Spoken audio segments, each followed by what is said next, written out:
Excited about this opportunity. BYU, great team.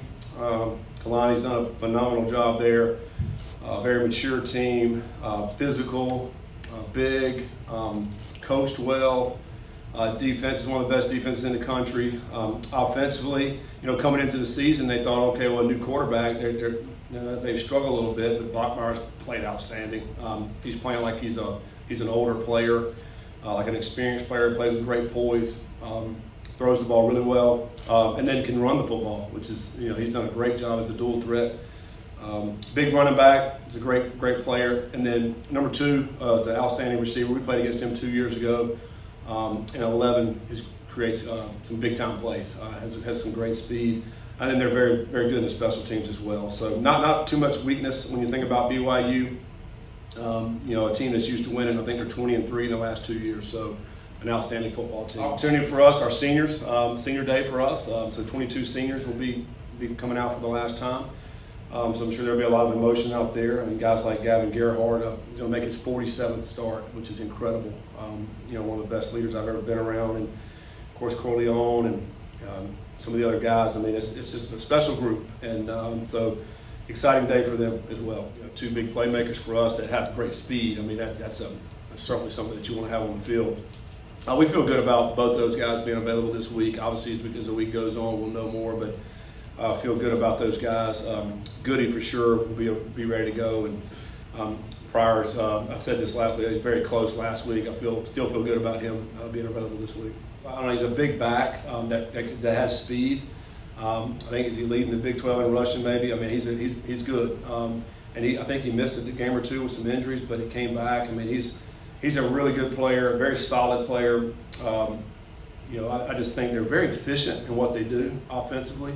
And Bachmeier's taking care of the football. I think the one game they turned it over a couple of times, maybe against Texas Tech. That was the one game they lost this year. So they just very efficient offense, and therefore, when you play great defense with efficient offense, you give yourself a chance to win. We had 4 drops, potentially 5 drops in that game. If our guys catch the football, then his stats are going to look a lot different. And I think that's part. It's not just sprinting. I thought he had a really bad decision on the first play of the game. Like, that was awful.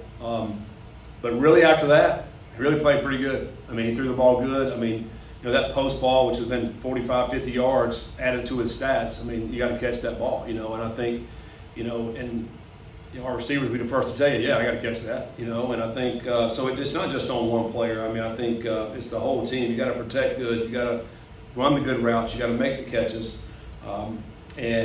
So yeah, absolutely, you can bounce back. I think that's what we're practicing for, and striving for, to go out and play well, and to be clicking on all cylinders. If you guys look up defensive pass efficiency in our league, Arizona, where are they ranked? Top 5. Utah, where are they ranked? Top 6. I think Arizona's 3 in the country. They're number 6 in the country. There's 136 teams. They're pretty good on defense. This team is too. I think this team's ranked 13th in pass efficiency. So, we're playing a lot of good teams with that. When you're playing those teams, there's less room for error. You have to be on point. Like, you have to run crisp routes. You have to throw the ball on time. You got to be able to make contested catches. So all those things come into play. If you're not, it's going to be one of those days you're going to look up and look at the stats, and it's not very good. This is going to be very emotional for those guys, but also for us coaches, because of what, particularly those guys have done for this program. They've seen a lot of change, and coaches, new conference and all that, but man, they're great human beings, and they obviously have bright futures ahead for them. And it's one thing to have, one of the kickoff shows to be in your program in September, and when people don't really know what teams have, but to have it, we're in November 20-something when we're going to be playing. It's going to be, and we still have the big show coming in. That's pretty cool, and I think our guys have earned the opportunity for that. Not only us, but you're playing a team like BYU, is a great football team, and so to be able to host that, it's great advertisement for our college and our campus, to be on national TV, and we get to show that off. So our guys are excited about it. Great opportunity. I think more than anything, we're excited about the opportunity to play BYU. A ranked team coming in here to Nippert. I think that's why we're really excited about this opportunity.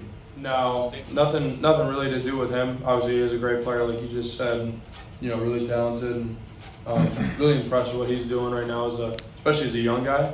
But no, we just joked about it in the off season about being an air raid offense, and then somebody had thought of the bear raid, so then we just started to roll with it. But nothing really too significant about it.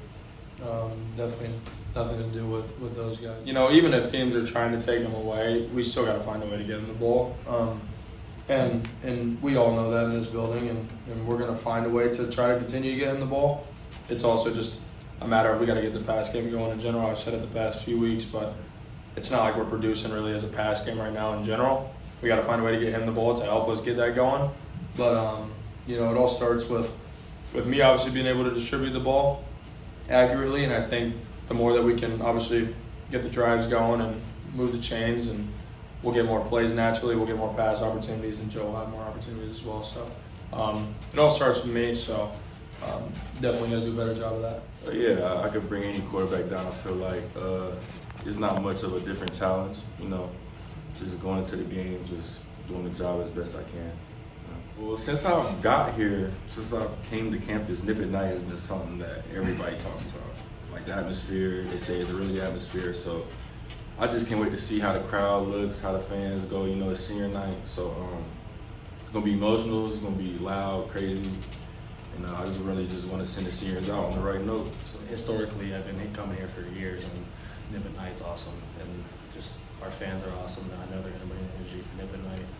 I say I won't cry until the end, and hopefully it's tears of joy too. I think we're gonna have a great week of practice. That's our goal.